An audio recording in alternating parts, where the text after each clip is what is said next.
એક વાત કહું, ઇન્વેરિયેબલી દરેક ગોસ્વામીના ઘરમાં જન્માષ્ટમીના દિવસે મહાભોગની સામગ્રી જે સિદ્ધ થાય છે એથી મહાભોગ આવે ને બીજે દિવસે સવારે રાજભોગ પણ આવે. નોખી સામગ્રી સિદ્ધ નથી થતી. થાય છે કે નહીં? બસ ખતમ થઈ ગઈ ને વાત. ત્યાં સમર્પિતને પાછો સમર્પણ થઈ શકે, પ્રસાદીનો પાછો સમર્પણ ન થાય. મૂળ મુદ્દાની વાત છે, સમર્પિતનો પુનઃ સમર્પણ થઈ શકે. That which is build forever is forever building, Radhakrishnan કહે છે. જે સમર્પણ આપણે એક વખત કર્યું છે એ સદા સમર્પણ કરતા જ રહેવું જોઈએ. આ દેહ પણ જો પ્રભુને સમર્પિત કર્યો, તે નિત્ય સેવા કરવી કે એક દિવસે કરીને ટીલી લીલી કરવી? હા, નિત્ય સેવા કરવી ને. ઘર પણ આપણે પ્રભુને સમર્પિત કર્યો છે. એક દિવસે ઘરમાં કુલદેવતાની માફક કે કળશની માફક ઠાકોરજીને પધરાવીને બીજે દિવસે વિદાય કરવા, કે રોજ એમાં બિરાજીની સેવા કરવાની? રોજ બિરાજી આવીને સેવા કરવાની. તો જે સમર્પિત છે એનું નિત્ય સમર્પણ છે. પ્રસાદીનો પુનઃ ઉપયોગ વર્જિત છે. પ્રસાદ થાય છે જે એક હા સમર્પિત જ છે. એનું પ્રભુને સમર્પણ થઈ શકે છે. અને ન સમર્પણ પ્રભુને તમને ફરીથી, મને સમર્પિત તો છે જ, પણ ફરીથી સમર્પણ ન કરવું હોય તો તમે એનો પ્રસાદ લઈ શકો છો. એક સીધી સી વાત કહું, આજે એક વાત બતાવું. એક વાત સમજો કે આજે તો પદ્ધતિ નથી રહી. અમારે ત્યાં કેવી પદ્ધતિ હતી કે કોઈ પણ કપડાં, સારો કપડાનું થાન જુએ ને તો એનો ઠાકોરજીનો સાજ બનાવતા. સાજ બનાવીને મોટી મોટી પીછુઆઈ સાજ બનાવી દેતા. જ્યાં સુધી મન ન ભરાય ત્યાં સુધી એને સાજ તરીકે ઠાકોરજીના કામમાં લેતા. ઘરમાં કોઈ પ્રસંગ આવે તો એ પીછવાઈને કાઢતા, સાજને કાઢતા. એનાથી ઘરના લોકોના રંગબિરંગી કપડાઓ તૈયાર થતા. ઠાકોરજીને ત્યાં નવું રિપ્લેસ કરવામાં આવતું. તો એક પીછવાઈ વર્ષો સુધી ઠાકોરજીને ચાલતી, અને વર્ષો સુધી ચાલતી. મેં મારા નાનપણમાં, મને બરાબર ખ્યાલ છે, ઠાકોરજીના શીતકાલના ગદડો પ્રસાદી થઈને નીકળેલા પહેર્યા છે. આજે તો ગદડ પહેરવાની પદ્ધતિ હટી ગઈ એટલે લોકો નથી પહેરતા. નહીં તો આપણે ત્યાં કઈ વસ્તુ ઠાકોરજીને સેવામાં વિનિયોગ થઈને નહોતી આવતી. ગદડ આવતો તો, રજાઈ આવતી હતી. હજી સુધી 10 વર્ષ 15 વર્ષ પહેલાં નાથદ્વારામાં શ્રીનાથજીની પ્રસાદી રજાઈ મનોરથીઓને મળતી હતી. હવે મળે છે કે નહીં મને ખ્યાલ નથી, પણ આપતા હતા. તો ઠાકોરજીની પ્રસાદી રજાઈ આપણે ઓઢી શકીએ. ઠાકોરજીની પ્રસાદી ચાદર આપણે ગાદીમાં આપણે લગાવી શકીએ. હવે ઠાકોરજીની એક વાત કહું, નાની શૈયા હોય તો આપણી મોટી ચાદર તો ત્યાં વાપરી ન શકાય, તો એને 2 વળતા કરીને 3 વળતા કરીને પણ ઠાકોરજીની શૈયામાં વાપરીને આપણે આપણી ગાદીમાં ચાદર તરીકે વાપરી શકીએ. શા માટે ન વાપરી શકીએ? જે રીતે તમે મેક્ઝિમમ જેટલું ઓરિએન્ટેશન એનું પ્રભુનું બનાવી શકો એ તો તમારા હકમાં સારી જ વાત છે. પણ દરેક વખતે એમાં ટચસ્ટોન શું વાપરવો કે એવી જીદ નહીં પકડવી કે જે કાંઈ અમે વાપરીશું તે પ્રભુને પરાણે સમર્પિત કે પ્રસાદી કરાવીને જ વાપરશું. કેમ કે અમારા એક વહુજીએ એવો નેમ લીધો કે મહારાજશ્રી ન પરોગે જલ તો પીવું નહીં. મહારાજજીને આવી બની, એમને તરસ ન લાગે, લોટી નહીં જાય, પાણી પીવો. મારે તરસ નથી લાગી. કેમ નથી લાગી? મારે પાણી પીવું. અરે ભાઈ, પણ તને તરસ લાગી એટલે પાણી મારે પીવાનું? પીવું પડશે. મહારાજને ચાય ન રગવે, કેમ નથી પીતા? ચાલો પીઓ. તોબા થઈ ગયા મહારાજ. એ કારણથી લીલા પધાર્યા કે નહીં એ મને ખ્યાલ નથી, પણ એ તકલીફ કેટલી હતી મહારાજશ્રીને એ મને પૂરેપૂરો ખ્યાલ છે કે બહુજીએ નિયમ લીધો ને મહારાજ ત્રાસી ગયા હતા. એમ તમારા ઠાકોરજી તમારા આ નિયમની ઘેલછાથી ત્રાસી ન જાય એની કાળજી તો તમારે લેવી જ પડશે. ખીલું શું?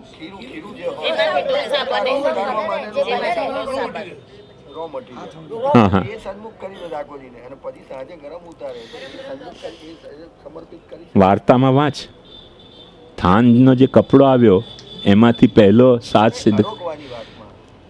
એ થાન તો અલગ વસ્તુ છે. લિસન, તવોપભુક્ત સૃગંધ વાસોલંકાર ચર્ચિત ઉચ્છિષ્ટ ભોજનો દાસાસ્તવ માયાંજય.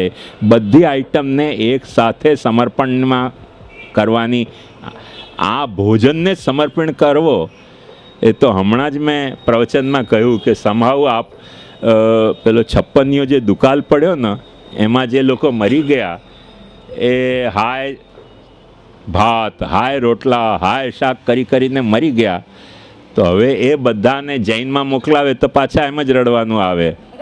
એટલે જૈનમાં ન મોકલાવ્યા, ક્રિશ્ચનમાં ન મોકલાવ્યા, મુસલમાનમાં મોકલાવ તો રોઝા કરવાના આવે. એટલે 56 દુકાળમાં જેટલા મર્યા બધા પુષ્ટિ માર્ગમાં જન્મ્યા કે 56 ભોગ થતાં જ એમને શુરાતન ચડતું હોય છે કે હવે ચાલો દર્શન કરવા. બધા 56 દુકાળમાં મરેલા જેટલા પ્રાણીઓ છે એ બધા જ પુષ્ટિ માર્ગમાં જન્મ્યા છે. આપણને ઘેલછા થઈ ગઈ છે કે અરોગવાની વસ્તુમાં કંઈક સ્પેશિયલ છે. સમર્પણનો જ્યાં મુદ્દો છે અને વિનિયોગનો જ્યાં મુદ્દો છે એમાં અરોગવાની વસ્તુનો નથી. ત્વયોપભુક્ત સૃક ગંધ વાસ અલંકાર ચર્ચિત ઉચ્છિષ્ટ ભોજનો દાસાસ્તવ માયા. સર્વસ્વ સમર્પણની મિલન વાત છે. એમાં ભોજનનો અતિરેક તો આ 56 દુકાળના આપણે બધા જીવો છીએ તેથી વધી ગયો. જીવો પસ્ત પરાયણતા નથી, એ ચેક આપણે કરી લઈએ. એ તો ક્યાંય પણ હોઈ શકે છે ને, એ તો ક્યાંય પણ હોઈ શકે છે. ઘણી વખતે એક વાત સમજ કે જીવો પસ્ત પરાયણતા એમાં ન હોઈ શકે. આમ તો હું તમારો દાખલો ના આપું, વૈષ્ણવમાં ઘણી બધી વસ્તુઓ કદાચ રીત નહીં નિપતી હોય પણ તમારા લોકો પર મહાપ્રભુજીની કૃપા છે કે તમે ઠાકોરજી સાથે તમારા પ્રીત સરખી નિભાવ છો. હું તો અમારા બાળકોની કથા જાણું કે અમારે ત્યાં એવું હોય કે ઠાકોરજીને જે સખડી પ્રસાદ હોય ને સ્ટાફની સેલેરીમાં જાય, મઠડી મોહનથાલ બધો અમારે આવે અને સખડી અમે અમારી અલગ સિદ્ધ કરીએ ભોજનમાં, તે ઠાકોરજીને ભોગ ના ધરીએ. આમાં બાવાના બેહુ ગયા, રીતે ગઈ અને પ્રીતે ગઈ. તમારે તો ત્યાં ઘરમાં કદાચ રીત નહીં નભતી હોય, કોઈ કચાશથી નભતી હશે, પણ તમારે ત્યાં ઘરમાં પ્રીત તો નભે છે. મહાપ્રભુજીની એટલી તમારા ઉપર, હજી અમારા કરતાં તમારા ઉપર એટલી વધારે કૃપા છે કે પ્રીત તો તમારે ત્યાં નભે છે. કદાચ રીત ન નભતી હોય, કેમ કે તમારી લાઈફ કોમ્પ્લિકેટેડ છે, તમારે બીજા ઘણા બધા કામ કરવા છે. અમારે બીજો કોઈ ધંધો જ નથી હવેલી ચલાવવા સિવાયનો, એક જ ધંધો માફિક આવી ગયો છે. એટલે જુદી જાતની મોકાણ છે અમારી. બીજો કોઈ ધંધો અમને આવડતે નથી ને માફકે નથી આવતો. હમણાં જ એક બાળકે કહ્યું કે વાત શ્યામ મનોહરજીની બધી સાચી, પણ આવો આગ્રહ રાખવો કે આ તબક્કે હવેલી ન ચલાવવી તો જવું ક્યાં અમારે. એટલે ક્યાંક જવાનો રસ્તો અમને દેખાતો નથી. મળશે તે દિવસે ભાગી જશું અમે બીચ પર, પણ હજી અમને જડ્યો નથી કે અમારે જવું ક્યાં. એટલે અમારે ચલાવવું પડે છે. અમારી મુસીબત કા નામ મહાત્મા ગાંધી છે. તો એ વાત તમે સમજી જાઓ સરખી રીતે કે આવશ્યકતા જીવોપસ્થ પરાયણતા તો પ્રસાદી ધરવામાં, તપેલી ધરવામાં પણ આવી શકે છે, નથી આવી શકતી એવું નથી. એ વિષય સિદ્ધાંતનો નથી, માણસની એપ્રોચનો વિષય છે. કેમ ના રાખી શકાય ભાઈ? બુફે સિસ્ટમમાં આ તો દુનિયામાં રાખવામાં આવે છે. આપણે તો એ સિસ્ટમ પહેલાં ઇન્ટ્રોડ્યુસ કરી છે. હા, પણ વિનિયોગ તો એમાંથી જો આપણે કરી દીધી ને થાળી સાજીને, તો વિનિયોગ તો થઈ જ ગયો. ચાલે ચાલે, ડેફિનેટલી ચાલે. તમારે ત્યાં સગવડ ન હોય આજે એક તો કરી શકો. કરવું જરૂરી નથી પણ કરી શકો છો. It's up to you. એક વાત કહું, આજે તો મિલન આપણે ત્યાં તપેલીમાં રાંધવામાં આવે છે. જૂના જમાનામાં માટલામાં રાંધવામાં આવતું હતું, માટીના વાસણોમાં ઘણી બધી વસ્તુઓ.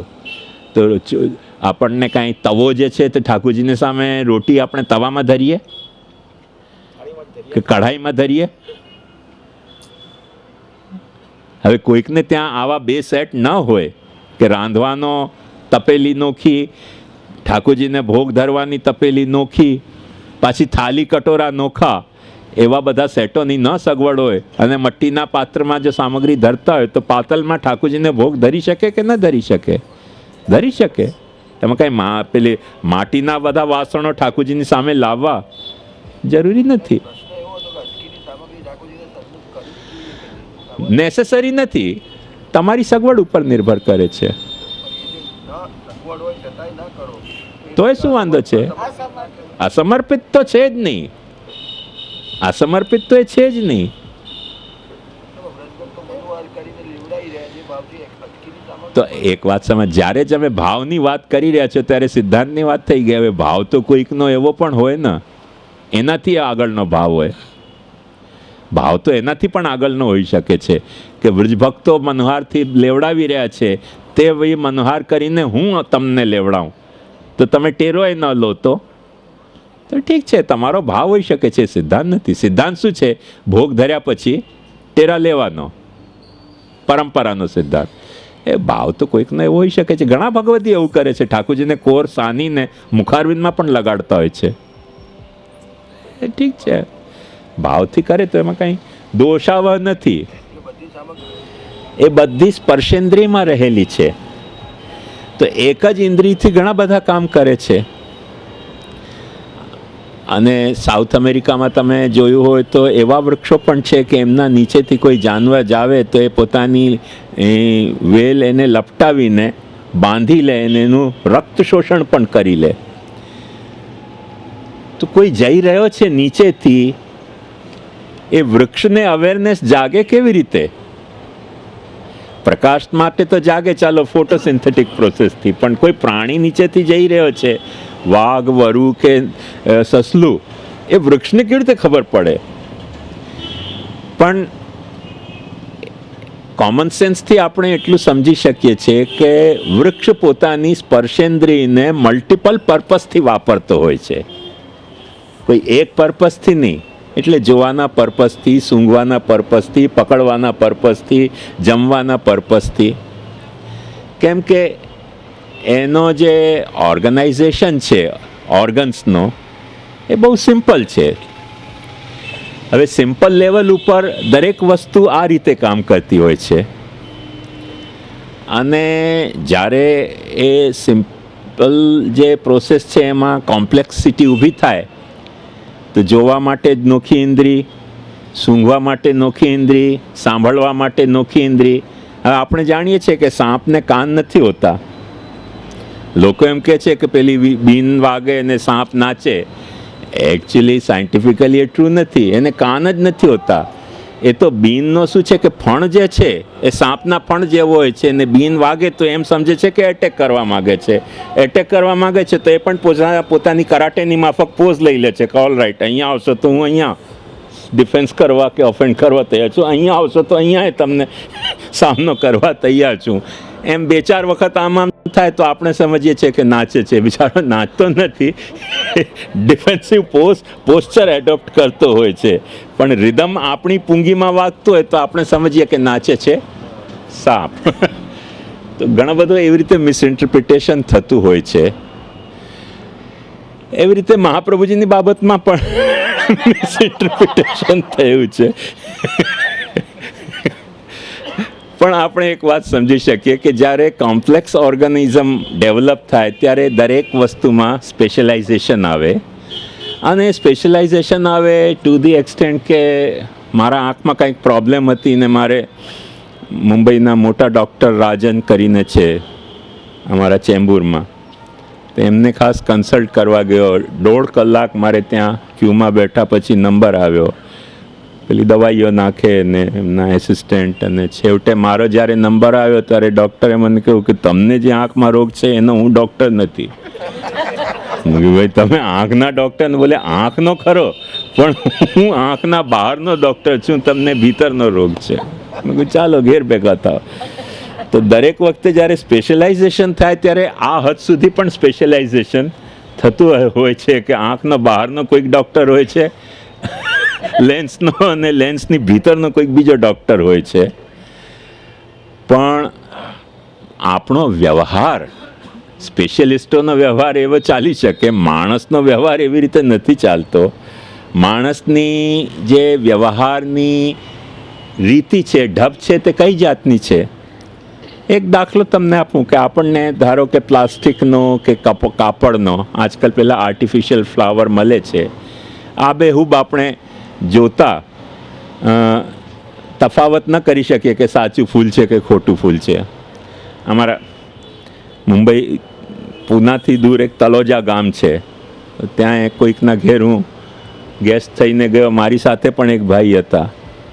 એમણે ત્યાં પોતાના કુંડામાં, કેમ કે ત્યાં દર વખતે રહેતા નથી એટલે એવા આર્ટિફિશિયલ ફ્લાવર લગાડીને રાખ્યા હતા. એટલા આબેહૂબ લાગતા હતા કે મારે સાથે ભાઈ ગયા, એમણે જતાની સાથે જ રિમાર્ક કર્યું કે પહેલાં કરતાં થોડોક વધ્યો લાગે છે. મેં કીધું તમે અડીને તો જુઓ એને વધ્યો છે કે ઘટ્યો છે. એટલે માણસ કઈ કઈ રીતે પોતાની સમજને વાપરતો હોય છે કે સાચું હશે તો વધ્યું એ હશે ને, એક વર્ષમાં વૃક્ષ ન વધે એવું કેવી રીતે થાય? પણ ખરેખર તો એક આર્ટિફિશિયલ ફ્લાવર હતો. એટલે પછી અડીને બોલે આ તો ખોટો પુષ્પો છે બધા. મેં કીધું એ તો હું તમને કે તમે કહો છો કે વધ્યું છે તો વધે કેવી રીતે? આ મારી વાત સમજમાં આવી ને તમને? તો હકીકત એવી હોય છે કે સેલ્ફ હિપ્નોટાઇઝ એવી રીતે થઈ જતો હોય છે માણસ પોતાના પ્રી ઓક્યુપાઈડ નોશનને કારણે. અને આપણે એ રીતે નથી વર્તતા એનું મૂળ કારણ શું? દાખલા તરીકે આ ભાઈનો જે મેં તમને ઉદાહરણ આપ્યો, એ ભાઈને જોતા એમ લાગ્યું કે સાચો વૃક્ષ છે, તો એક વર્ષ પછી આપણે આવ્યા છે તો વધ્યો હશે, અને વધ્યો હશે તો એમને રિમાર્કે પાસ કરી. પણ છેવટે એમને સ્પર્શ કરીને જોયું ત્યારે એમને ખબર પડી કે આંખથી દેખાઈ રહ્યો છે તે પુષ્પનો રંગ અને આકાર, પુષ્પની વાસ્તવિકતાની, અને હાથથી જે સ્પર્શમાં આવી રહ્યું છે તે પુષ્પની વાસ્તવિકતા. હવે જે પુષ્પ હોય એની જે હકીકત હોય તેની વાસ્તવિકતા આંખને આધારે એક આંખને અલગ પ્રસ્થાન માનવો અને સ્પર્શને અલગ પ્રસ્થાન માનવો, એમ બે પ્રસ્થાન માનીને ડિસાઈડ કરવું કે આંખ અને સ્પર્શ બંને ઇન્દ્રિયોથી, ઇન્સિડેન્ટલી એમણે નાક ન વાપરી નહીં તો સૂંઘીને પણ એ કન્ફર્મ થઈ શક્યું હોત કે કેન્સલ થઈ શક્યું હોત. હવે દાખલા તરીકે કોઈ સેન્ટ જ પાછો છાંટી દે તો સુગંધે આવવા માંડે ફૂલમાં. તો એવું ઘણું બધું પોસિબલ છે દુનિયામાં પણ. જે દુનિયાના ઓબ્જેક્ટ છે એમાં, કે જે તત્વ છે, પારમાત્મિક તત્વ છે એમાં ઘણી બધી આવી ફ્લક્ચ્યુએશન, જે પેરામીટર હોય ટ્રુથને માપવાના, એમાં આવા ફ્લક્ચ્યુએશન આપણને મળતા હોય છે. પણ નિર્ણય કેવી રીતે લેવો? કોઈ પણ એક ઇન્દ્રિયને પ્રસ્થાન માનીને આપણે નિર્ણય નથી લઈ શકતા. જે હાથથી સ્પર્શ કરતા પુષ્પ જેવો ન લાગતો હોય અને આંખથી દેખાતા પુષ્પ જેવો લાગતો હોય તો આપણે કેટલું કબૂલ કરશું કે એનો રંગ અને આકૃતિ પુષ્પ જેવી છે, જો કે પુષ્પ નથી. અને હાથથી સ્પર્શ કરતા આપણને કાપડનું લાગતું હોય તો આપણે એ કન્ફર્મ કરશું કે ભાઈ પ્લાસ્ટિક નથી, કાપડ છે. અથવા પ્લાસ્ટિક લાગતું હોય તો આપણે કન્ફર્મ કરશું કે પ્લાસ્ટિકનો ફ્લાવર છે. તો દરેક ઇન્દ્રિયોનો જે છે તે સમન્વય, એક વાક્યતા કરીને જો નિર્ણય લઈએ ને તો સાચો નિર્ણય આવે. અને દરેકને નોખા માનીએ અને આપણે એમ પાછું ડિસિઝન લઈએ કે અચ્છા આંખ માટે એ સાચો પુષ્પ છે ને સ્પર્શ કરવા માટે ખોટો પુષ્પ છે, તેથી પુષ્પ સાચો છે ને ખોટો છે, પછી તો વધશે ખરો એ વૃક્ષ. એકાદ વર્ષમાં મોટો થઈ જશે. કેમ કે સ્મૃતિમાં આપણને નાનું દેખાતું હોય ને અનુભૂતિમાં કદાચ મોટું દેખાય. તો મારી સાથે એવું થયું. હું 1 વર્ષનો હતો તે વખતે વ્રજયાત્રામાં ગયો હતો મારા દાદાની. ફની સ્ટોરી તમને સંભળાવું. અને તે વખતે મેં મહાપુરુષાર્થ કરીને એક બારીમાંથી હાથ નાખ્યો. હાથ નાખતાની સાથે જ વાંદરાએ હાથ પકડી લીધો. મારે તો નાનો હતો એટલે ગભરાઈ ગયો અને બહુ જ બીક લાગી ગઈ. પણ એની મેમોરી મારા માઇન્ડમાં એટલી સખત પ્રિન્ટેડ હતી એ શોકિંગ એક્સપિરિયન્સની કે હું 20 વર્ષનો થયો પછી હું શોધતા એ ઘરમાં ગયો કે ભાઈ જે ઘરમાં મેં મહાપુરુષાર્થ કહીને એક ઊંચો બારી હતી અને એમાં મેં હાથ નાખ્યું હતું ને વાંદરાએ પકડ્યું હતું, એ ઘર છે ક્યાં? છેવટે મને મળ્યું. એ બારી ખાલી આટલી જ ઉપર હતી, પણ હું નાનો હતો ને એટલે મને બારી બહુ ઊંચી લાગી હતી. અને ગયો ત્યારે 20 વર્ષનો ગયો એટલે બારી મને સખત નીચે લાગી. તો સ્મૃતિ અને આ અનુભવમાં પણ આવા પ્રસ્થાન ભેદ થઈ જતા હોય છે. સ્મૃતિમાં આપણને લાગે બહુ ઊંચું છે માણસ, અને હકીકત જોવા જઈએ તો ટબુકડો દેખાય. જ્યારે એની હકીકત પીછાણી જઈએ તો એમ સ્મૃતિ અને અનુભવમાં પણ ઘણી વખતે એક વાક્યતા નથી હોતી. તેથી શ્રી મહાપ્રભુજી આજ્ઞા કરે છે કે ભગવાનને સમજવાના જે શાસ્ત્રો છે એમની એક વાક્યતાથી જે નિષ્કર્ષ તમે લાવો તે સાચો નિષ્કર્ષ.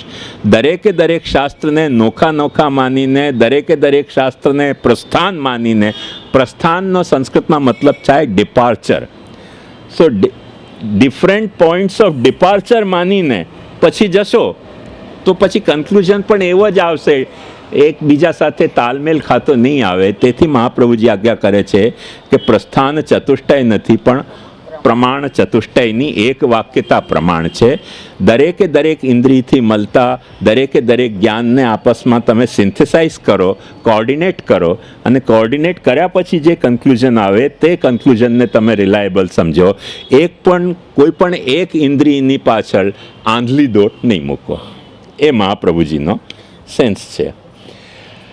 હવે 50 વર્ષથી કેમ છતાંય લોકો પ્રસ્થાન ભેદ કે છે, તો મોટો મુદ્દો આ બાબતમાં એ છે કે 100 વર્ષ પહેલાં ગટ્ટુલાલાજી રડી રહ્યા છે કે આજકાલ કોઈ વાંચતો નથી ગ્રંથ. ગિરધારીજી મહારાજને 120 વર્ષ થયા, કાંકરોલીવાલા મહારાજને કદાચ 125 વર્ષ થયા, 150 વર્ષ થયો હોય. એ તે વખતે રડી રહ્યા છો કે બાળકો હવે ભણતા નથી, શાસ્ત્રીઓ ભણતા નથી, એટલે કલિયુગનો આદર કરે છે. બાળકો નહીં કરે તો કોણ કરે? હવે કલિયુગનો આદર કર્યો હોય તો કૃષ્ણયુગનો આદર ન જળવાય આપણાથી. એટલે પ્રસ્થાન ચતુષ્ટયના પ્રમાણ ચતુષ્ટયની એક વાક્યતાના ઠેકાણે પ્રસ્થાન ચતુષ્ટય છાપે.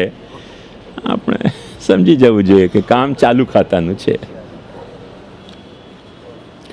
મને લાગે છે મેં તમારા પ્રશ્નનો ખુલાસો કર્યો. હજી પણ કંઈક તમારે પૂછવું હોય તો પૂછી શકો છો.